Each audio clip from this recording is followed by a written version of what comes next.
New Zealand is probably most famous as the location for the Lord of the Rings movies. But there's a lot more going on here than just elves and hobbits. With crystal meth, weed, and new synthetic drugs you've probably never even heard of. In fact, New Zealand has become one of the world's centers for developing new psychoactive substances, with often devastating consequences. With synthetic cannabis, if I don't get a smoke for a couple of days, my lungs, they feel like they're seizing up. This is how New Zealand became one of the world's weirdest drug markets, and how the entire war on drugs there was almost ended by this guy, a steampunk rock star named Starboy.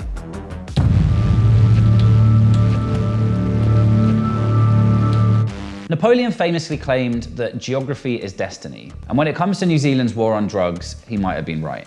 New Zealand is about 6,000 miles from South America, 8,000 from Afghanistan, and has a population of nearly 5 million, about half that of a city like London. What that has meant is that for many years, cartels didn't really smuggle many drugs to New Zealand. The market was just too small for them to bother.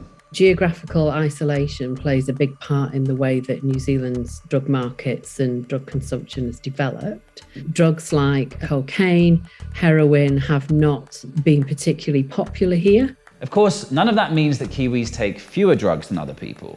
It just means they take different drugs. New Zealanders had to come up with their own solutions, and what they found is that aside from drinking a load of booze, they could manufacture their own methamphetamine.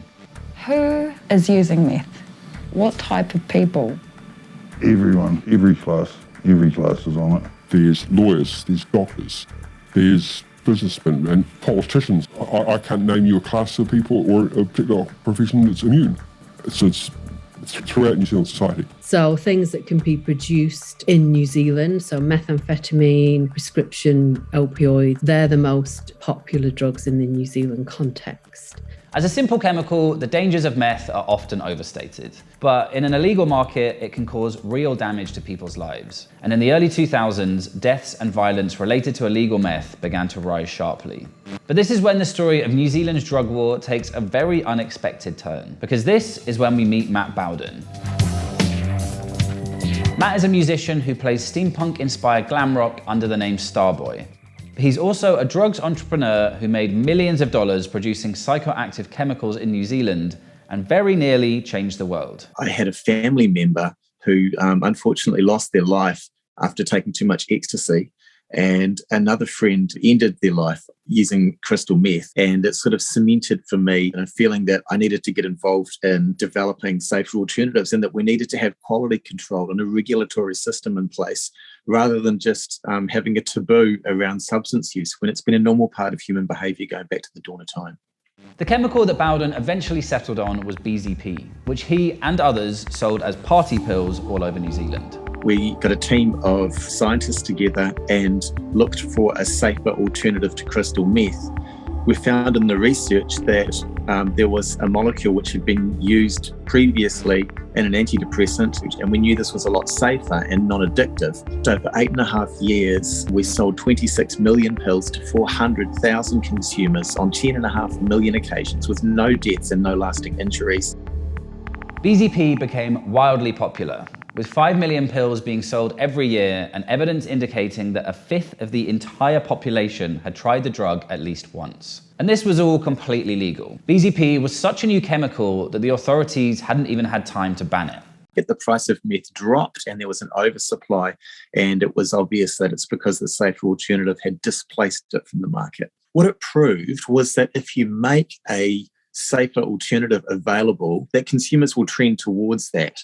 But just because party pills were legal doesn't mean they were regulated. They were sold everywhere from corner shops to petrol stations, with no age restrictions or health advice. And in 2008, the government banned BZP altogether. We were faced with this whole raft of new products coming onto the shelves, completely untested, unregulated, being sold through corner stores, no controls on age or promotions, etc. But the ban didn't mean people stopped making legal highs. All that developed was a game of cat and mouse where the government would ban a certain chemical, then the underground chemists would tweak the molecule slightly to make a new legal one and sell it for a few months before it was eventually banned. They're working on trying out the final step in a new synthetic compound that they've manufactured.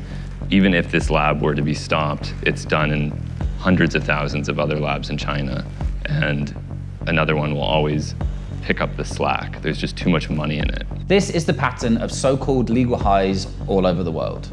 They're the party drugs that are sold within the law. No sooner does the government ban one, another is produced. It's how drugs like spice and bar salts developed from relatively stable compounds to the highly unpredictable and problematic street drugs they are today. The only difference in New Zealand was Matt Bowden. Matt saw that these chemicals were becoming more and more dangerous and lobbied the government for a better system. And unusually in global drug policy, the New Zealand government actually listened to the experts. Drug policy was set out in a way where they wanted to reduce supply and demand. And so I identified myself as a representative of the nightclubbing dance community and said, well, for our group, we have another solution, which is to reduce demand by meeting those consumer needs with an alternative product. And they agreed that this did fit with the overarching goal of drug policy, which is to reduce harm to consumers. In 2013, they passed the world's first major attempt at a fully regulated market for legal highs. The idea was, well, how about if we just set the standard the same as in medicine? If you just set up your laws in such a way that there is a pathway to market for psychoactive drugs. A developer just needs to show that the drug is safe enough. That pathway's there, then that, like a magnet, will just attract all the venture capital that's required to move that forward. This was a revolutionary policy. Sales of party pills were banned to under 18s, and new licensing requirements restricted where the products could be sold. For a moment, it looked like New Zealand might just make history. But there was a problem.